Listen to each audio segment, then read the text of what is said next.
Hora de esquecer um pouquinho a final da Copa Libertadores, hein? Se é que isso é possível. Acho que não, né? Mas beleza. Hoje é dia de clássico no Campeonato Brasileiro. Clássico vovô, mais um pelo Brasileirão, logo mais às 4 da tarde, no Maracanã, Fluminense e Botafogo. Tudo que você precisa saber sobre mais esse jogão aqui no canal do Lessa. Sejam muito bem-vindos a mais um pré-jogo.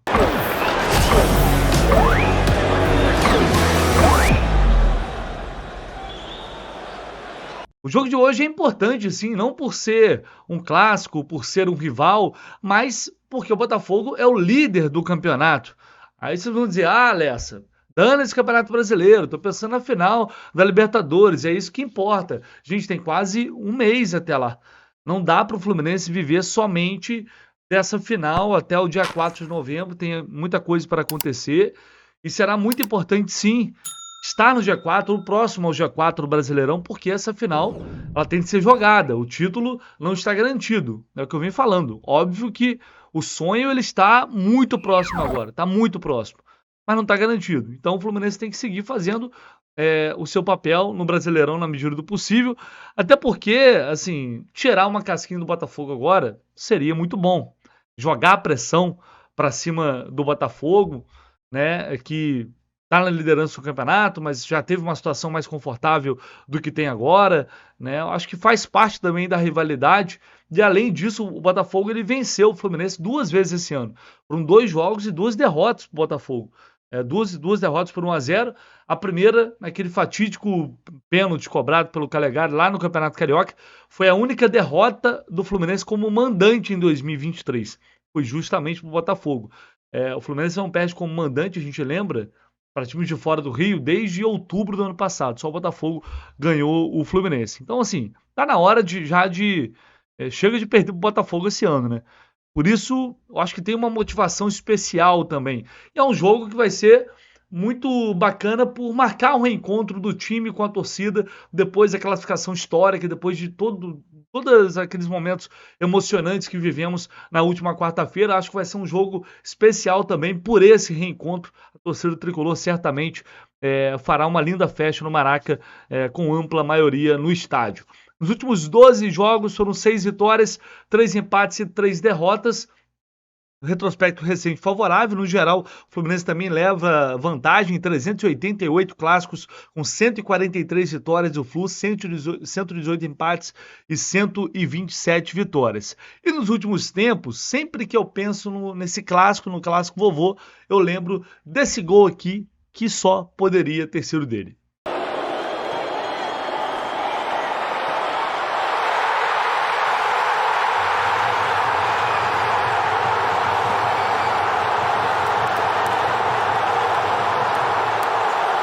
Esse gol que levou o Fluminense para a final do Campeonato Carioca e aí depois todo mundo lembra o que aconteceu. Vamos à provável escalação, que é o oferecimento da Mais Ágil. Se você tem saldo no FGTS, se você tem uma grana no seu fundo de garantia e quer antecipar essa grana, Lessa, eu quero antecipar essa grana para ver o Fluminense na Libertadores, para comprar ingresso. Então, é uma opção. Entre em contato com a Mais Ágil, o link está aqui na descrição do vídeo. Você recebe esse dinheiro em poucos minutos. Ele está na sua conta, tem uma equipe lá super competente, pronta para te atender. Entre em contato com a Mais Ágil, tenho certeza que vocês não vão se arrepender. Pode ser para quitar a dívida, para fazer uma viagem, para ver o Fluminense. Não importa o que você quer fazer, a Mais Ágil vai te ajudar. Vamos lá. Vamos com esse provável time titular do Fluminense, que deve ir a campo com Fábio, Samuel Xavier, que volta depois de cumprir suspensão na Libertadores, Nino e Marlon ou Felipe Melo, porque o Felipe Melo pode ser poupado pelo técnico Fernando Diniz. A mesma coisa pode acontecer com o Marcelo, né, que deve dar vaga para o Diogo Barbosa na lateral esquerda. No meio de campo, André e Alexander. O Ganso é outro que deve ser poupado. E aí o John Kennedy entraria no lugar dele, com John Arias, Keno e Germancano. O Fluminense voltaria para o 4-2-4 com André e Alexandre. Essa formação ela foi utilizada 2 vezes, na derrota para o Vasco e na vitória sobre o Fortaleza. O 4-2-4, não com André e Ganso, mas com André e Alexander. É uma possibilidade. A gente lembra, o Felipe Melo ele vem lidando com dores já há algum tempo, inclusive para enfrentar o Internacional. Ele fez tratamento intensivo, né? Não é de hoje que ele lida com essas dores. O Marcelo é outro que aparentemente ele não sentiu nada durante os jogos contra o Inter e nem nos treinamentos, mas é sempre uma preocupação, né? É uma minutagem controlada. O Fluminense tem feito um trabalho bem específico e cuidadoso para que o Marcelo não volte a sentir uma lesão. E o Ganso ficou fora do time por mais de um mês, né? O Ganso saiu de campo reclamando novamente de dores contra o Internacional. Eu trouxe informação para vocês aqui de que ele teve uma entorse no joelho, por isso ele ficou muito tempo fora. Não foi uma simples pancada, como a gente já imaginava que tivesse acontecido. Então são jogadores que fisicamente preocupam um pouco mais e, óbvio, não tem necessidade de forçar. Eu falo que tem que levar o Campeonato Brasileiro a sério, né? Eu, pelo menos, penso assim, mas, evidentemente, não é para colocar ninguém em risco. Então, é uma oportunidade também, novamente, para o Diogo Barbosa, caso, né, isso realmente se confirme, caso eles sejam poupados, para a gente observar novamente esse 4-2-4 com o Joe Kennedy e Alexander. O próprio Marlon também, que deixou uma impressão bem mais positiva recentemente. Ele entrou bem no jogo contra o Internacional. Então, é um jogador que, enfim, vai ter mais uma chance aí de mostrar serviço. Tomara que ele consiga ter uma atuação segura, né, do nível que a gente espera dele. Repito, caso o Diniz mande essa formação a campo, inclusive ele pode mexer até mais. Tá? O Diniz vem nos surpreendendo recentemente, então não me espantaria. O Lima poderia ser uma possibilidade ali? Até acho que sim, mas depois do que o JK fez no jogo da última quarta, fica difícil não começar com o John Kennedy. Então estou curioso para observar, lembrando que se estiver chovendo, o campo pode ficar pesado, tem que ver como é que vai estar o estado do gramado, porque um gramado ruim tende a facilitar um pouco mais o Botafogo, porque é um time mais físico do que é o Fluminense, que é um time mais técnico. Então, enfim, tem que tentar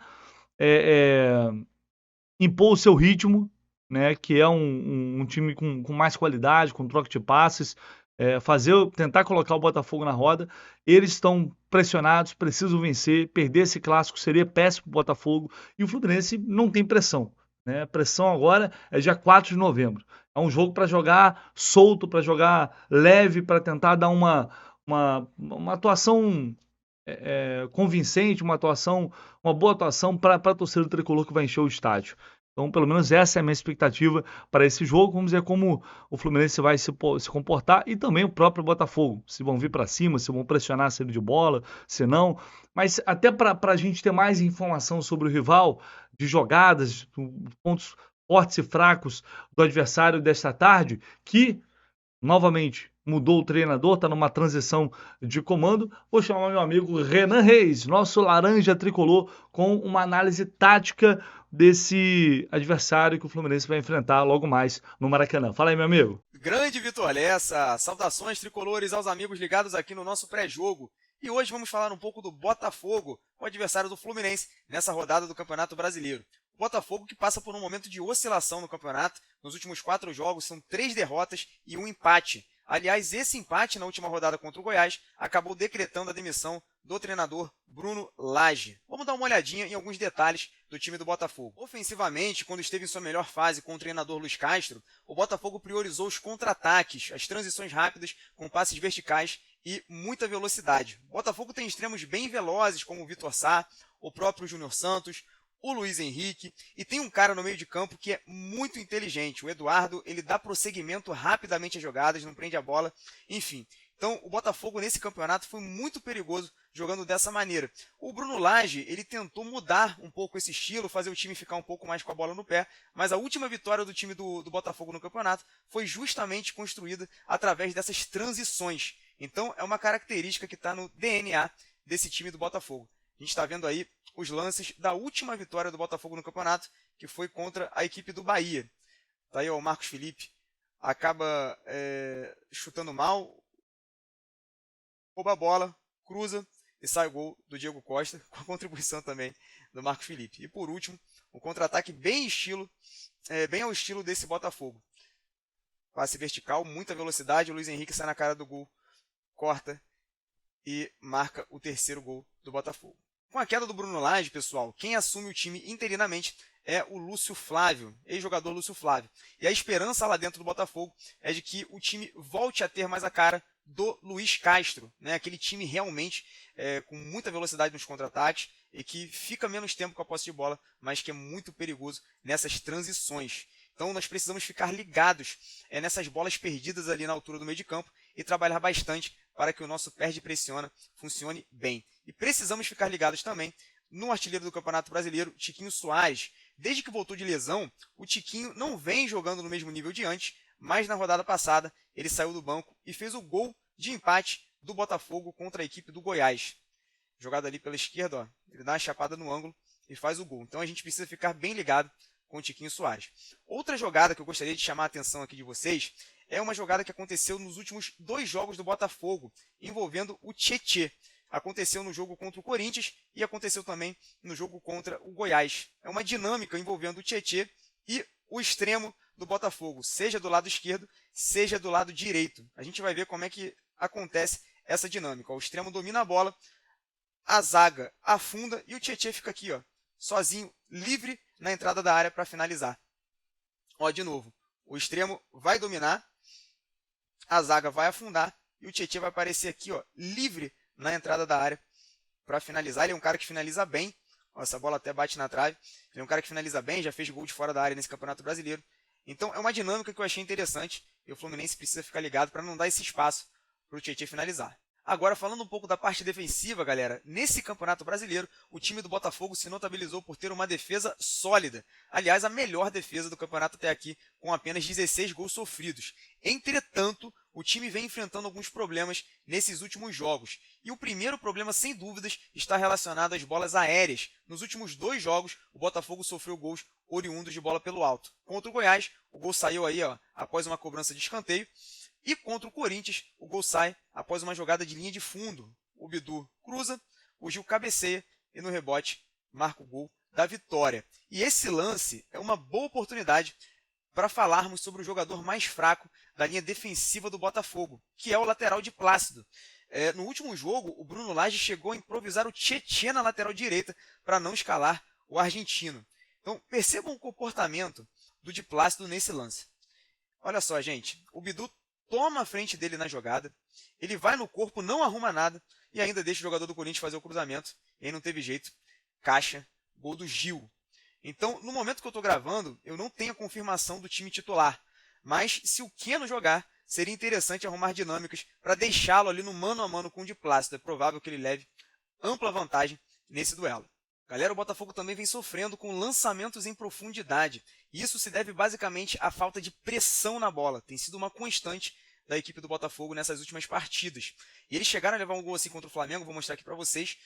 Vocês podem ver que o Eduardo, apesar de estar perto aqui do Léo Pereira, ele não pressiona. Então o Léo Pereira tem tempo e espaço para fazer o lançamento em profundidade. Acho o Bruno Henrique, ele faz um bonito gol, só que o Botafogo é salvo pela marcação do impedimento.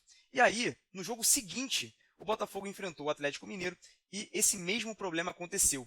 Só que dessa vez não teve impedimento para salvar a equipe do Botafogo. A gente vai ver aqui, ó, o Otávio vai dominar a bola completamente livre, sem pressão nenhuma. Ele consegue fazer o lançamento em profundidade para o Paulinho. Ele acaba finalizando mal e o PR defende. Depois, gente, novamente, ó, o Pedrinho vai dominar a bola ali na altura do meio de campo, completamente livre. Não existe pressão nenhuma na bola. Ele tem todo o tempo e espaço do mundo para fazer o lançamento em profundidade. E aí, dessa vez ele acha o Paulinho, que não perdoa. Domina, finaliza e é caixa.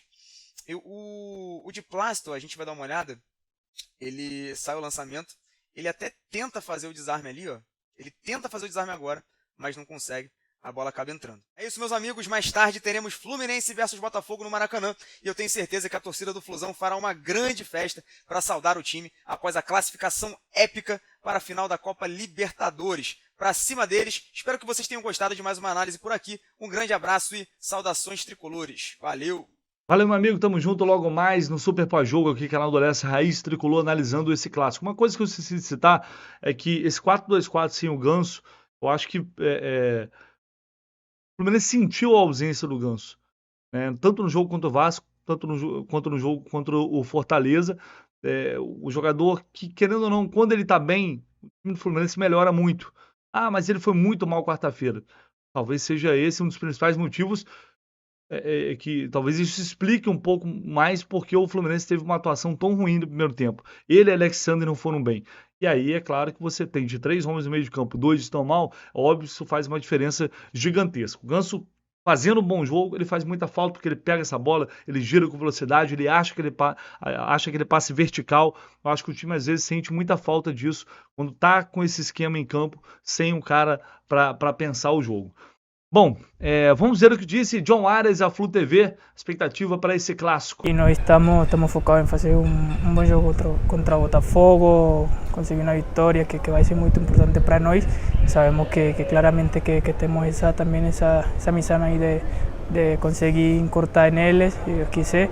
E amanhã tomara que seja um bom jogo para nós, uma boa vitória aí na nossa casa. Agora eu vou chamar meu amigo Thiago Franklin, o canal do TF, que sabe tudo sobre o Botafogo, acompanha o Botafogo, Respirando o Botafogo 24 horas, com informações sobre como está o clima no Alvinegro depois da demissão do técnico Bruno Lage, a provável escalação do Botafogo, como o adversário chega nesta tarde para enfrentar o Fluminense. Fala aí, TF. Lessa, sobre o Botafogo é o seguinte, hoje é uma incógnita.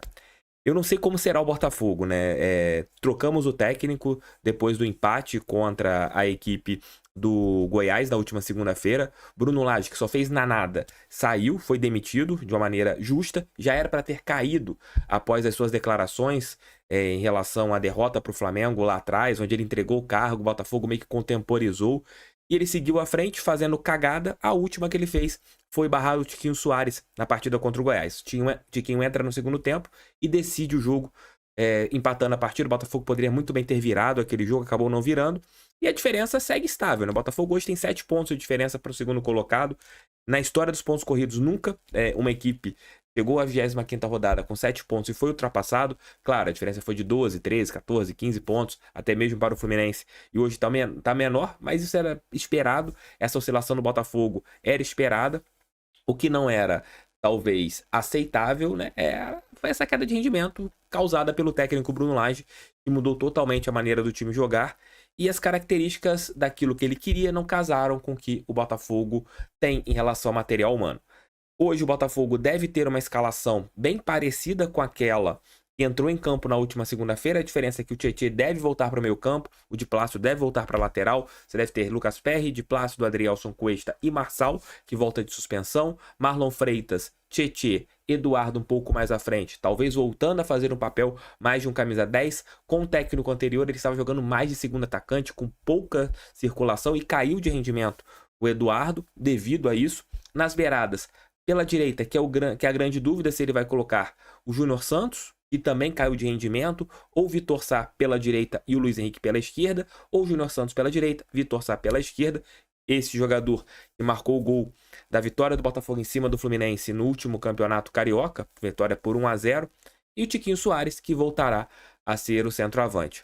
O Botafogo hoje tem que pontuar no Campeonato Brasileiro, um clássico, tenho falado no meu canal constantemente, que é um clássico, e clássico a gente não espera nada, né? Podemos ter um jogo equilibrado ou talvez uma partida com uma facilidade para os dois lados. O primeiro turno o Botafogo jogou muito melhor do que o Fluminense no estádio Newton Santos, o placar de 1-0 foi até pouco, acho que até é algo que a gente pode conversar aqui, vocês devem concordar com essa minha opinião.